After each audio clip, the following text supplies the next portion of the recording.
네, 오늘 마태복음에 있는 내용을 이제 두 군데를 찾아보았는데요. 보통 이제 한 복음서에 이렇게 동일한 내용을 반복해서 기록한 것은 지금 요나의 표적에 관련된 요 구절 외에는 없습니다. 가장 중요한 내용이고요. 주님께서 반복해서 이 마태복음에 이 동일한 내용을 이렇게 기록을 해 주셨습니다. 오늘은 유일한 구원자 되시는 예수님이라고 하는 제목을 가지고 오늘 본문의 말씀을 전해드리도록 하겠습니다. 이 세상에 보시면 많은 종교 창시자들이 있어요. 불교는 석가모니죠. 그리고 이슬람교는 마호메트, 그리고 유교는 이제 공자, 기독교는 예수 그리스도십니다. 또 창시자가 없는 종교들도 굉장히 많이 있어요. 그러나 성경에서는 유일한 하나님, 여호와 하나님을 우리에게 말해주고 있고요. 유일한 구원자 예수 그리스도를 우리에게 가르쳐주고 계십니다. 이것이 사실인가 하는 거죠. 이것이 사실인가? 과연 사실인가? 그렇다면 증거는 있는가 하는 것입니다. 증거가 있는가? 이 바리새인들과 이 사두개인들은 당시 이스라엘의 종교 지도자였습니다. 성경에 대해서는 내노라 하는 그런 아주 그 지식이 탁월한 그런 사람들이었어요. 이 사람들이 예수님을 찾아왔습니다. 찾아와서 예수님께 표적을 구하는 장면이 여기에 기록이 되어 있는데요. 어떤 표적이냐면 메시아의 표적을 보여달라는 거예요. 하나님께서 보내주신 메시아라고 하는 그 표적, 증거를 보여달라 이렇게 요구를 하고 있는 것입니다. 표적이라고 하는 것은 무엇이냐면 하나님께서 주셨다는 증거를 말하는 겁니다. 과연 하나님께서 보내셨다고 하는 그 증거, 확실한 증거를 지금 이제 요구를 하고 있는데요. 이스라엘 백성들은 당연히 표적을 요구할 그런 권한을 갖고 있었습니다. 그래서 예수님을 향하여 꾸준히 요구한 거예요. 이 내용을. 지금까지 예수님께서는 많은 것들을 보여주셨습니다. 표적도 보여주셨고요. 여러 가지 본인이 메시아라고 하는 사실을 우리에게 이제 알려주셨습니다. 근데 오늘 이제 이 본문을 통해서 이 사두개인과 바리새인들이 요구하는 것은 무엇이냐면 그런 표적, 그런 그 자신의 진술 말고 법적 증거를 이제 대라는 겁니다. 법적 증거를 이제 대라는 거예요. 그럼 법적 증거 요건을 이제 갖추려면 어떻게 해야 되는가 하는 것이죠. 그러면 목격자나 이제 문서가 필요해요. 공인된 문서가 필요합니다. 그래서 예수님께서는 이 표적을 요구하는 이 바리새인과 서기관들을 향해서 어떻게 답변을 하시냐면 요나의 표적 외에는 없다 이렇게 말씀을 해주고 있는 것입니다. 다시 말하자면 예수님께서는 자신이 메시아라고 하는 이 사실에 유일하고 결정적인 증거가 바로 요나의 표적이다 이렇게 말씀을 해주고 있습니다. 그래서 오늘 이 시간에는 요나서에 나타나 있는 예수님이 이 메시아라고 하는 이 확실한 증거, 결정적인 증거에 대해서 같이 살펴보는 시간을 갖도록 하겠습니다.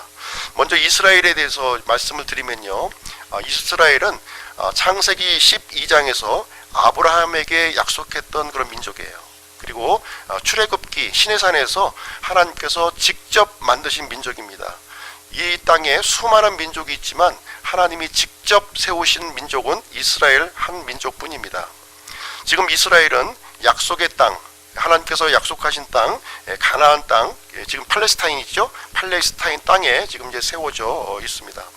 이 팔레스타인 가나안 땅은 굉장히 중요한 위치에 있는 땅이에요. 굉장히 중요한 위치에 있습니다. 지구 중심에 있는 이 지역인데요.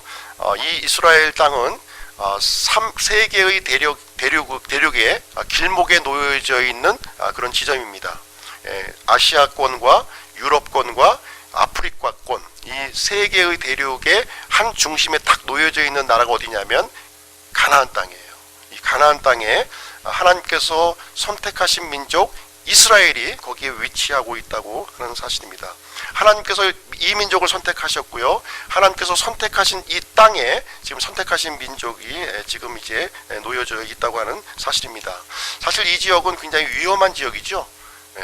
큰 세 개의 대륙의 한 중심에 길목을 딱 이제 지키고 있는 그런 이제 위치가 되겠습니다. 그래서 하나님께서는 이스라엘 민족을요 모든 민족의 시범 케이스로 이렇게 삼아 주신 것입니다. 이스라엘에게는 이제 하나님께서 시범 케이스를 또 이렇게 허락하시는 반면에 특별한 약속을 또 주셨는데요. 어떤 약속이냐면 너희들이 말을 잘 들으면 형통한다는 거예요. 말 잘 들으면 형통의 복을 줄게 이렇게 얘기를 했습니다. 그러나 말을 듣지 아니하면 고생할 거야 이렇게 얘기를 해준 거예요. 그리고 너희들이 이 시범 케이스로서 많은 고생과 고난을 겪겠지만 맨 마지막 때에는 너희들을 회복해 주겠다 이런 약속을 주셨습니다. 그래서 이스라엘 이 민족은 성경 기록을 보시면 나중에 천년왕국 때에 이제 이 모든 것들이 회복이 되고 우두머리 민족이 될 것을 성경은 우리에게 약속을 해주고 있는 것입니다. 성경에 보시면 많은 대언서들이 이제 기록이 되어 있죠. 대언서. 구약 성경에 보시면 17개의 대언서가 이제 있습니다. 이 대언서는 이 대대언서와 소대언서 이렇게 나누어져요. 17개 중에서 5개는 대대언서라고 하고 12개는 소대언서라고 이제 우리가 부르는 겁니다. 이 대대언서는 어떤 성경을 이제 대언서라고 하냐면 우리가 잘 아는 이사야서, 그 다음에 예레미야, 그리고 에레미야, 에가, 에스겔, 다니엘 요 5개가 대대언서가 되겠습니다. 나머지 12개는 이제 소대언서라고 부르는 거예요. 소대언서는 이제 어떤 대언서부터 시작이 되냐면 호세아서부터 시작이 된다는 겁니다. 호세아서 이제 3단으로 이렇게 넘어가 볼게요. 12개니까 이제 3 곱하기 4, 12가 되는 겁니다. 호세아, 요엘, 아모스, 그 다음에 오바디아, 오나, 미가, 나훔, 하박국, 스바냐, 학개, 스가랴, 말라기 이렇게 해서 12개의 이제 소대언서가 존재하고 있는데요. 이 중에서 5번째 이 대언서가 바로 이제 오늘 이제 살펴볼 요나서가 되겠습니다. 이 소대언서와 이제 그 대대언서의 이 구분은 이 대언자가 뭐 유명하냐 안 유명하냐 가지고 구분한 게 아니에요. 이 책의 분량을 가지고 이렇게 구분을 한 겁니다. 책의 분량이 많은 것은 대대언서, 그리고 책의 분량이 작은 것은 소대언서 이렇게 구분을 한 것입니다. 이 요나서에 메시아라고 하는 이 표적을 하나님께서 감추어 놓으셨다 이렇게 예수님께서 이제 말씀하고 있는 건데요. 그 내용을 한번 살펴보도록 하겠습니다. 이 요나라고 하는 이 대언자는 이 뜻이 비둘기라고 하는 뜻을 가지고 있어요. 비둘기. 그리고 이 대언자는 갈릴리 출신의 대언자입니다. 예수님이 이제 성장하신 장소가 어디냐면 나사렛이죠. 나사렛 바로 위편에 가드 헤퍼라고 하는 그 마을이 있어요. 거기에 이제 요나의 그 고향이 되겠습니다. 거기에서 출생을 했어요. 그래서 요나는 북이스라엘에서 이렇게 출생을 했기 때문에 사마리아 지역에서, 북이스라엘에 있는 이 사마리아 지역에서 활동했던 그런 대언자가 되겠습니다. 주전 약 760년경에 활동했던 대언자인데요. 북이스라엘이 언제 멸망하냐면 720년경에 멸망을 해요. 그러니까 북이스라엘이 멸망하기 전에 약 40년 전에 활동했던 대언자구나 이 사실을 우리가 이제 배경으로 이해를 하면 되겠습니다. 요나가 활동했던 당시에 북이스라엘의 왕은 누구냐면 여로보암 왕이었어요. 여로보암 왕. 그리고 이제 남유다에서 통치했던 왕은 누구냐면 우시야 왕이 이제 통치를 했던 그런 시기가 되겠습니다. 그리고 이제 그 고대 근동 지역을 통치했던 이 제국이 있었는데 아시리아라고 하는 제국이 통치를 하고 있었던 거예요. 지금 이제 아시리아라고 하는 나라는 이 북쪽 유프라테스 티그리스 강부터 시작을 해가지고 남쪽 이집트까지 이렇게 지배를 하고 있었던 굉장히 커다란 제국이었습니다. 그 한가운데 이스라엘이라고 하는 이 조그마한 나라가 거기에 이제 머물러 있었고요. 이 아시리아의 수도는 어디냐면 바로 니느웨라고 하는 곳이에요. 니느웨가 굉장히 큰 도시였는데 오늘날로 얘기하면은 이제 미국의 이제 워싱턴과 같은 그런 도시라고 생각하면 되고, 당시 이제 인구가 60만 명이나 되는 굉장히 커다란 그런 도시였다고 이제 성경은 우리에게 말해주고 있습니다. 요나서로 한번 가서 보실 텐데요. 요나서를 한번 보겠습니다. 요나서 위치 대충 아시겠죠? 이제 대언서 쪽에서 쭉 보시다가 대대언서가 끝나고 5번째 이렇게 된다고 얘기했습니다.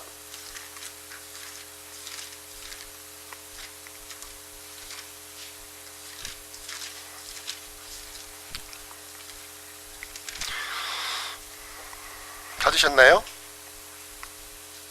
요나서 1109쪽이죠. 1109쪽. 요나서는 굉장히 짧은 그 성경입니다. 짧은 성경이고요.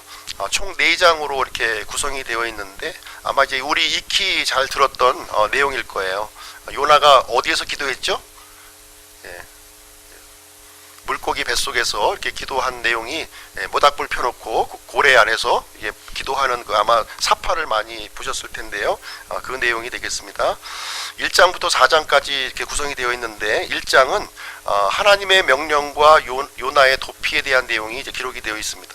2장은 요나가 고래 뱃속에서 이제 기도하는 내용이 이제 들어 있고요. 3장은 니느웨 백성의 회개하는 내용이 거기에 이제 기록이 되어 있습니다. 그리고 4장은 박넝쿨 사건이 거기에 기록이 되어 있습니다. 요나가 이제 하나님의 부르심을 받았던 시기가 이제 언제냐면 주전 763년이라고 이렇게 말씀을 드렸습니다. 이 주전 63년은 여로보암 왕 때의 일인데요. 북이스라엘이 굉장히 번성했던 지금 이제 아시리아에 이렇게 좀 지배를 받고 있었지만 굉장히 경제적으로 또 정치적으로 좀 활발했던 그런 시기에 놓여져 있었습니다.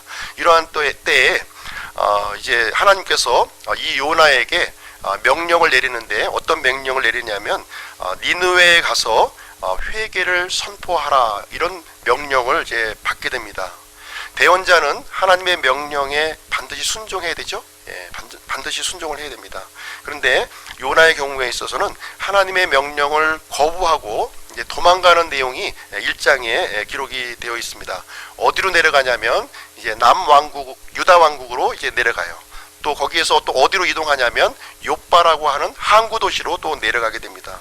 거기에서 이제 이 타시스, 지금의 스페인이죠. 스페인으로 가려고 하는 그런 계획을 이렇게 세우게 됩니다.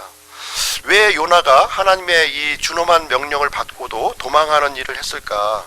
이런 생각을 해보게 되면 당시 그 정치적 상황을 우리가 생각해 보면 이해를 할 수 있는 내용이 되겠습니다.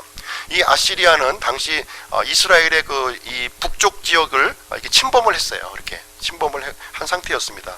그래서 이스라엘 입장에서는 이 아시리아가 적국에 해당되는 나라였습니다. 적국. 그래서 하나님께서 이 적국의 수도에 가서 회개를 선포하라는 것은 이건 도저히 내가 납득할 수도 없고 이거 받아들일 수 없는 명령이다, 이렇게 생각을 해서 도망가기로 이렇게 결정을 한 겁니다. 도망가는 것도 저쪽 스페인 그 한 5,000km 넘어서 지구 반대편으로 이제 도망하려는 계획을 세우고 있습니다. 이렇게 생각을 해보면 요나의 행동이 좀 나름 이해가 좀 가시죠? 우리가 이제 그 일본의 식민지로 이렇게 있었는데 그 식민지로 있는 상태에서 동경에 가서 좀 하나님의 말씀을 선포하라 이렇게 했을 때 그것을 선뜻 선포할 수 있는 사람이 과연 몇 명이 되겠습니까? 하나님의 말씀을 이렇게 받아들인 요나는 계속해서 내려가요. 계속해서 남왕국으로 요빠로 그리고 다시스로 가는 배를 타게 되는데 배에서도 가장 밑창으로 이렇게 내려가는, 하나님의 명령을 이렇게 거부했을 때에는 이렇게 영적인 부분에서 이렇게 침체가 이루어진다고 하는 사실을 우리는 알 수가 있습니다. 요나가 이제 그 배 밑창에서 잠을 자는 내용이 이제 거기에 기록되어 있는데요. 요나서 1장 4절 5절을 한번 보도록 하겠습니다. 요나서 1장 4절 5절. 그러나 주께서 큰 바람을 바다로 보내심에 바다에 강력한 폭풍이 일어나서 그 배가 거의 부서지게 되었으므로 이에 선원들이 두려워하여 저마다 자기 신에게 부르짖으며 또 배를 가볍게 하려고 그 안에 있던 물건들을 바다로 던지니라. 그러나 요나는 배전으로 내려가서 누워 곧 잠이 드니라. 이렇게 기록이 되어 있습니다. 큰 폭풍이 이제 일어나 가지고 배가 부서질 지경에 놓여지게 되었다, 이렇게 기록을 하고 있습니다. 이 배에 타고 있는 각 사람들이 자기가 믿는 신에게 이제 구원을 요청하는 장면이 있고요. 결국 이제 선장이 배 밑창에 잠자고 있는 요나를 이제 발견하고 요나에게 네가 믿는 하나님에게 한번 기도해봐라 하는 내용이 요나서 1장 6절에 이렇게 기록이 되어 있습니다. 요나서 1장 7절에 보시게 되면 과연 이 폭풍이 누구 때문에 일어났느냐 해서 제비를 뽑는 장면이 이제 나오게 되는데요. 그때 누가 걸리냐면 요나가 딱 걸리는 거예요. 요나에게 아주 그냥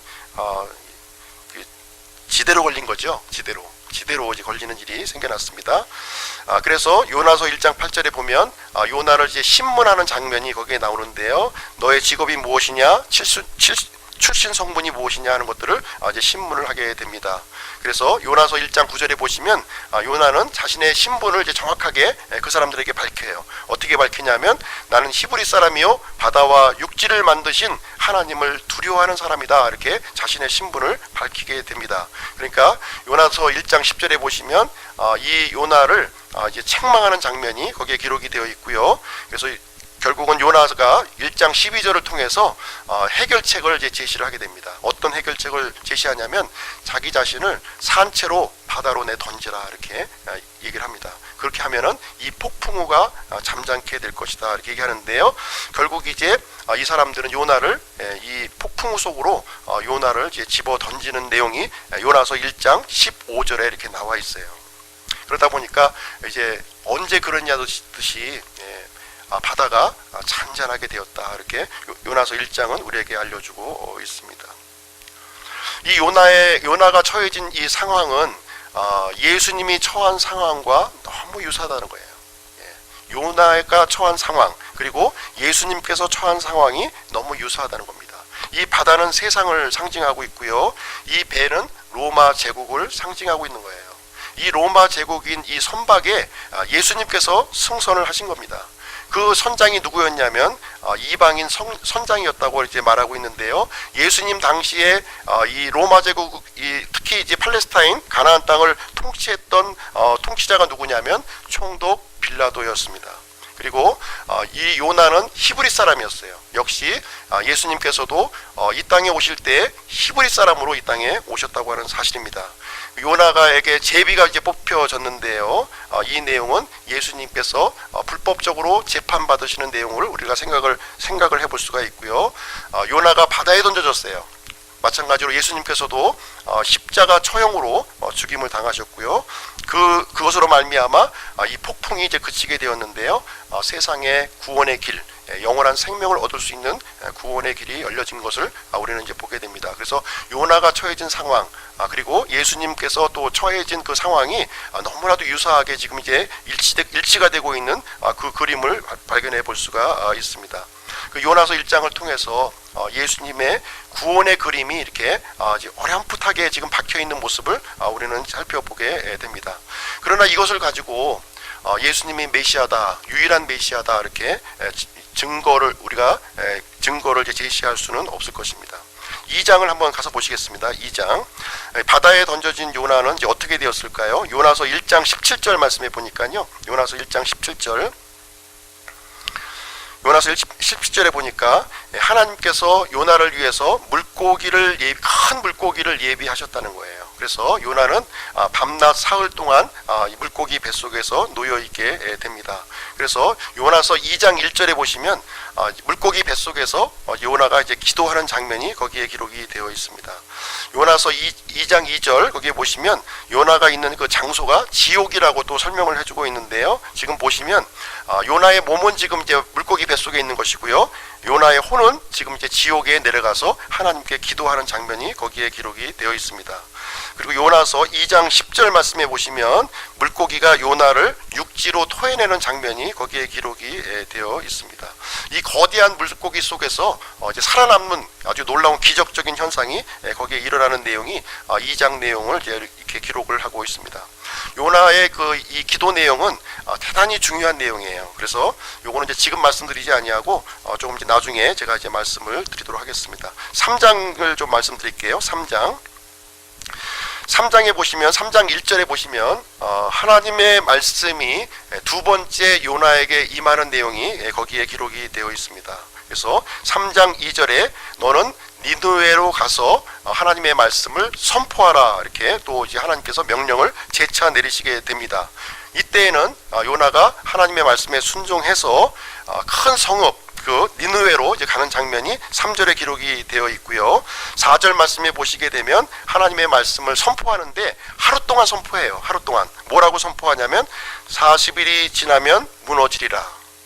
선포한 내용은 매우 간단하죠. 40일이 지나면 무너지리라. 이렇게 하루 동안 이제 지금 돌아다니면서 그 내용을 선포를 하게 됩니다. 이랬을 때 어떤 일이 일어나냐면 놀라운 일이 발생이 돼요. 놀라운 일이 발생됩니다. 어떤 내용이 일어나냐면 3장 5절 6절 말씀해 보니까 요나의 선포된 메시지를 듣고 온 백성이 하나님을 믿고 금식하는 일이 이제 발생이 됩니다. 이 백성만 그러는 것이 아니라 이 소식을 들은 왕도, 아시리의 왕이 어떤 왕이에요? 지금 이 고대 근동을 다 지배하는 통치자인데 이 사람이 굵은 베옷을 입고 같이 금식에 동참하는 일이 여기에 생겨났다, 이렇게 얘기를 하고 있습니다. 뿐만 아니라 7절부터 9절까지 내용은 어떤 내용을 또 보여주고 있냐면 왕과 고관대작들이 칙령을 발표해요. 문서로 칙령을 선포를 해가지고 전 니느웨 사람들이 다 회개에 동참하는 일이 이제 발생을 한 거예요. 그래서 이 식민지로 있던 우리나라 사람이 한 명이 동경으로 가가지고서 40일이 지나면 무너지리라 이렇게 하루 동안 외쳤더니 온 동경에 있는 그 시민들이 왕부터 시작해가지고 다 굵은 베옷을 입고 참에 회복하는 일이 이제 발생했다. 이 성경은 우리에게 말씀을 해주고 있습니다. 말도 안 되는 황당한 일이죠. 도저히 일어날 수 없는 이런 일이기 때문에 자유주의 신학자들은 꾸며낸 이야기다, 이렇게 이것을 얘기를 해주고 있습니다. 그러나 예수님께서는 이 내용이 역사적 사실임을 우리에게 말씀을 해주고 있는 거예요. 고고학적 자료가 이제 발굴이 되었는데요.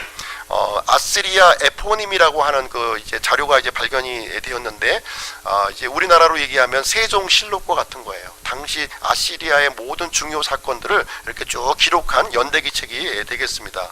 요나가 방문했던 그 시기, 주전 763년경에 정변이 일어난 거예요. 아시리아의 정변이 일어나가지고 약 5년 동안 내란으로 시달리는 내용이 거기에 기록이 되어 있습니다. 어떤 일인지 모르지만 하여튼 요나가 가서 40일이 지나면 무너지리라 이렇게 얘기했더니 5년 동안 이제 내란에 휩싸이게 되는 일이 이제 생겨났다, 이렇게 얘기를 해주고 있는데요. 이제 어떤 과학자는 이 현상이 일식 현상하고 이렇게 연관지어서 이렇게 얘기를 해주고 있습니다.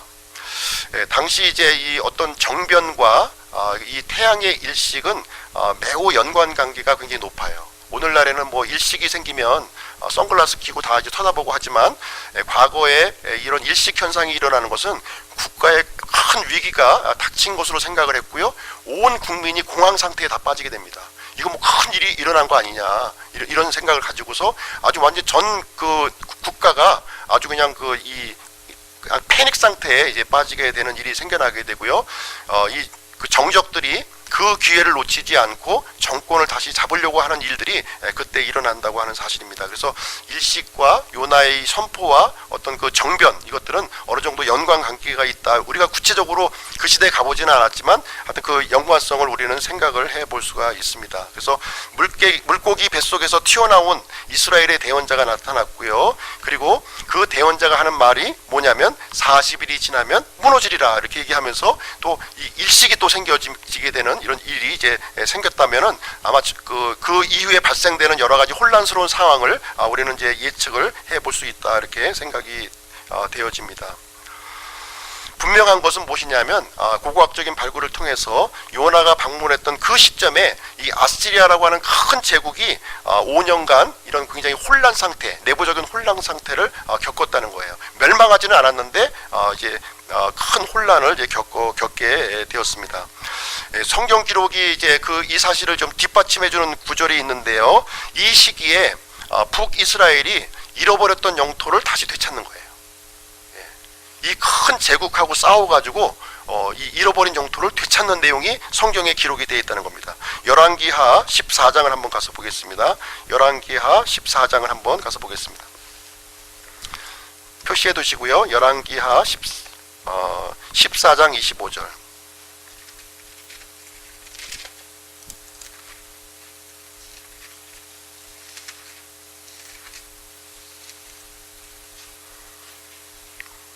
같이 한번 읽어보겠습니다.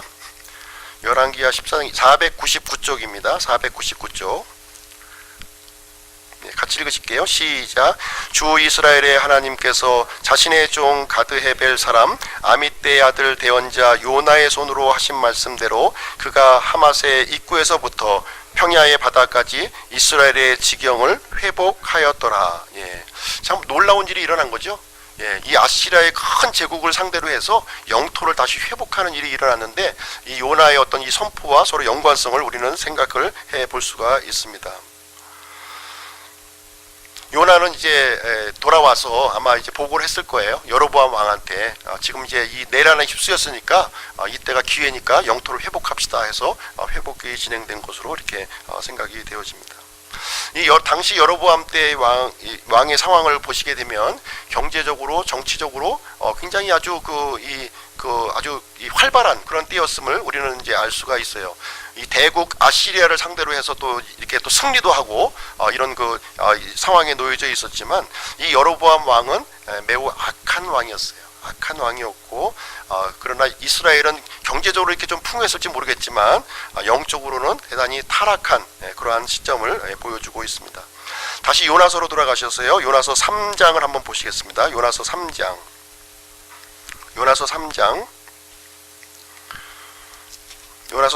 10절 말씀을 보실게요. 요나서 3장 10절. 요나서 3장 10절 말씀 보시면, 하나님께서 그들이 행한 일, 곧 그들이 자기들이 악한 길에서 돌이킨 것을 보시고 재앙 즉 친히 그들에게 행하리라고 말씀하신 그 재앙에서 하나님께서 뜻을 돌이키사 그것을 행하지 아니하시니라, 이렇게 기록이 되어 있어요. 이 악한 아시리아 민족이 왕부터 시작해가지고 전부 이제 회개하고 금식하고 이렇게 하니까 하나님께서는 그 아시리아의 멸망을 이렇게 뒤로 물리시는 장면이 여기에 기록이 되어 있는데요. 이후로 약 150년이 지나서 아시리아가 이제 멸망합니다. 아시리아 멸망해요. 그래서 그 예언은, 멸망에 대한 예언은 성취가 되는데 요나 때 이루어지지 아니하고요. 나훔 대언자가 이제 아시리아의 멸망을 이제 예언하고, 그로부터 40년 뒤에 이제 아시리아가 멸망하는 일이 이제 발생하게 됩니다. 그래서 하나님께서는 이 회개한 아시리아, 이 악한 민족이지만 정변으로만 이게 끝나게 하시고, 그 나라는 계속 유지하게 하시는 내용이 요나서 3장 10절에 이제 기록이 되어 있습니다. 이러다 보니까 요나는 굉장히 못마땅한 거예요. 예. 이 못된 민족이 지금 당장 멸망시켜야 되는데 하나님께서 멸망하지 않겠다고 그러니까 화가 아주 막 이렇게 나는 장면이 요나서 4장 1절에 이렇게 기록이 되어 있어요. 심히 못마땅하게 여겼고요. 요나가 이제 분노했다, 이렇게 기록을 하고 있습니다. 심지어는 4장 3절에 보시면 내 생명을 취하소서, 사는 것보다 죽는 것이 내게 더 낫나이다, 이런 하나님 앞에 이런 이제 고백까지 하는 내용이 나와 있고요.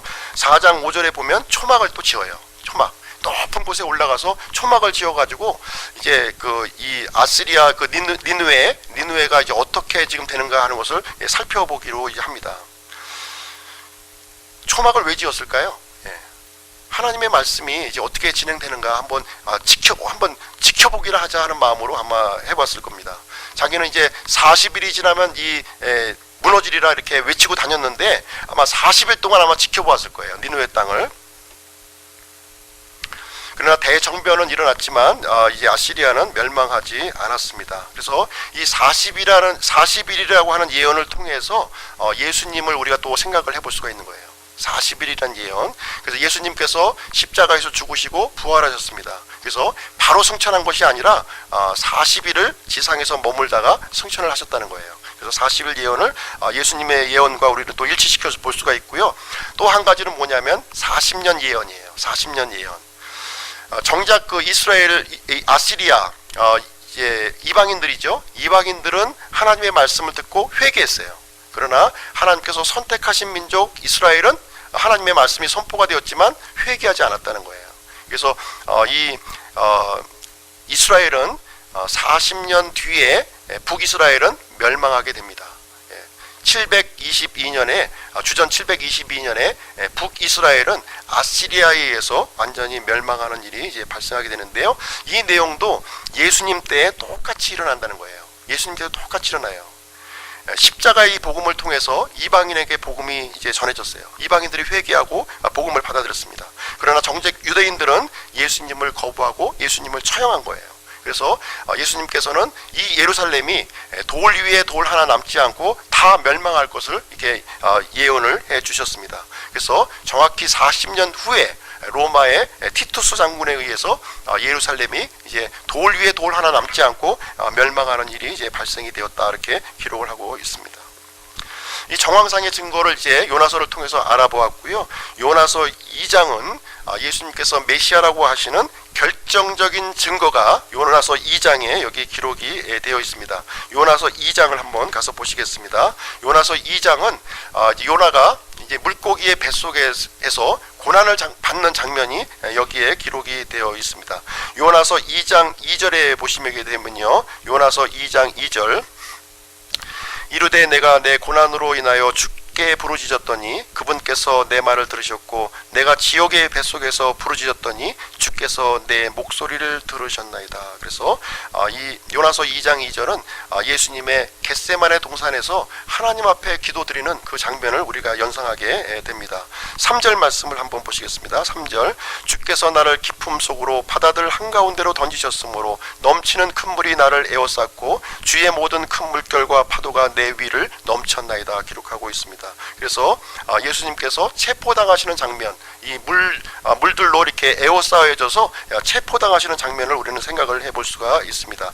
4절 말씀 보겠습니다. 그때 내가 말하기를 내가 주의 눈앞에서 쫓겨났을지라도 다시 주의 거룩한 전을 바라보리이다. 이게 해서 예수님께서 이제 빌라도 이 법정에서 불법적으로 재판받으시는 장면을 우리는 생각을 해볼 수가 있습니다.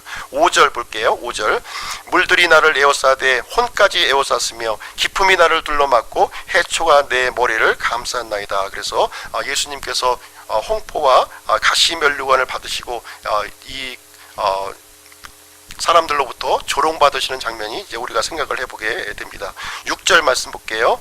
내가 산들의 밑바닥까지 내려갔으며 땅이 자기 빗장들과 함께 영원히 내 곁에 있었사오니 오주 내 하나님이여 주께서 내 생명을 썩음에서 끌어올리셨나이다. 그래서 예수님께서 이제 산들의 밑바닥 이까지 내려가셨고 다시 거기에서부터 올라오시는 장면을 생각해 볼 수가 있는데요. 예수님께서 무덤에 이제 묻히시고 다시 이제 3일 후에 부활하시는 장면을 우리는 연상을 해 볼 수가 있습니다.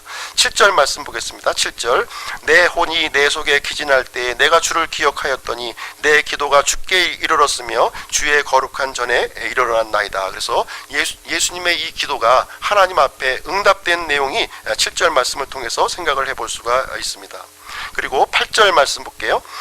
거짓되고 헛된 것들을 준수하는 자들은 자기들의 긍휼을 버리오나, 이렇게 해서 정작 하나님께서 선택하신 민족 유대인들은 이 민족의 메시아 예수 그리스도를 거절하는 내용이 여기에 기록이 되어 있습니다. 9절 말씀 보실게요. 9절. 9절이 가장 이제 중요한 말씀인데요. 나는 감사의 목소리로 주께 희생물을 드리며 내가 서운한 것을 갚겠나이다. 구원은 주께 속하나이다. 그래서 감사의 목소리로 주께 희생물을 드리며 이렇게 서원하는 내용이 여기에 기록이 되어 있어요. 자신의 몸을 이제 하나님 앞에 희생물로 드리겠다고 하는 서원의 기록이 여기에 들어 있고요. 구원은 주께 속하나이다, 이렇게 기록이 되어 있습니다. 구원은 주께 속하였다 하는 내용은 무슨 얘기냐면 바로 이제 이 뜻이 바로 이제 하나님께 구원이 있다는 거예요. 하나님께. 다시 말하자면 우리 신약 성경으로 얘기한다면 예수 그리스도께 구원이 있다고 하는 말씀이 되겠습니다. 그래서 예수님의 이름의 뜻이 무엇이냐면 자기 백성에서 이 자기 백성들을 자기 죄에서 구원할 자이십니다, 이렇게 얘기를 해주고 있어요. 그래서 구원은 주께 속하였나이다 하는 이 뜻은 뭐냐면 예수, 이 뜻이에요. 구약 성경의 단어로 얘기하면 여호와, 신약 성경으로는 예수. 그래서 이제 자신의 몸을 이제 하나님 앞에 희생물로 드릴 것을 이제 서원하는 맹세문이 요나의 기도에 이제 박혀 있는 모습을 우리는 이제 보게 되는 것입니다. 그래서 요나의 기도는 서원문이고요. 예언 형태로 이렇게 되어 있습니다. 앞으로 그렇게 할 것을 이제 얘기를 해주고 있는 것이고요. 그리고 이 서원에 따라서 이제 메시아 되신 예수님께서 이 땅에 오셨습니다. 오셔서 이 서원을 성취를 하셨고요. 이 내용이 역사적인 사건이 되게 하셨습니다. 앞으로 일어날 일들은 예언이고요. 또 이 예언이 실제적으로 역사 가운데 성취되는 것을 우리는 역사적 사건이다 이렇게 부르고 있습니다. 주전 760년경에 기록되었던 이 요나서 안에 예수님께서 메시아가 자신의 몸을 희생물로 이제 드려서 죄의 희생물로 드릴 것을 서원하는 장면이 요나서에 이렇게 박아 놓으셨고요. 그로부터 이제 700년이 지나서 예수님께서는 사람의 몸을 입고 이 땅에 오셨고 이제 십자가에서 죽으셨으며 3일 만에 부활하심으로 말미암아 그 예언을 정확하게 성취가 되었음을 우리에게 기록되어 있는 것입니다. 그래서 이 요나의 표적, 물고기 뱃속에 들어가서 이제 3일 만에 3일 밤 3일 낮이 지난 후에 다시 일으켜지는 그 내용이 정확하게 자신에게 이루어질 것이라고 하는 사실을 요나서에 기록하셨고, 예수님은 그 일을 성취하셨고, 지금 이제 이스라엘의 종교 지도자들 바리새인과 서기관들에게 그 내용을 이제 표적으로, 메시아의 표적으로 이제 결정적인 증거로 제시해 주는 내용이 되겠습니다. 그래서 어떤 사람이 앞으로 일어날 일과 시간과 장소를 구체적으로 예언하고 그 일이 구체적으로 역사 가운데 성취되었다면 그 사람은 누구냐면 하나님인 거예요. 그렇지 않습니까? 그분이 하나님인 거예요. 그 사실을 우리에게 말씀을 해주고 있습니다. 우리 마지막으로 이사야서를 한번 볼 텐데요. 이사야서 41장을 한번 보겠습니다. 이사야서 41장. 이사야서 41장 21절부터 23절입니다. 구약성경 879쪽입니다. 879쪽 21절부터 23절 같은 한 목소리로 읽도록 하겠습니다. 시작. 주가 말하노라. 너희는 소송을 제기하라. 야곱의 왕이 말하노라. 너희는 강력한 이유들을 제시하라. 그들은 그것들을 제시하고 앞으로 일어날 일을 우리에게 보이며 또 이전 일들이 어떠했는지도 보일지니라. 그리하면 우리가 그것들을 깊이 생각하고 그것들의 마지막 끝을 알리라. 또는 앞으로 있을 일들을 우리에게 밝히 보이라. 이후에 일어날 일들을 보여줌으로써 너희가 신들인 줄 우리가 알게 하라. 참으로 선을 행하든지 악을 행하든지 하라. 그리하면 우리가 놀라서 그것을 함께 바라보리라. 그래서 성경에 주 하나님께서 우상들에게 소송을 제기하라고 지금 이제 얘기를 하고 있는 거예요.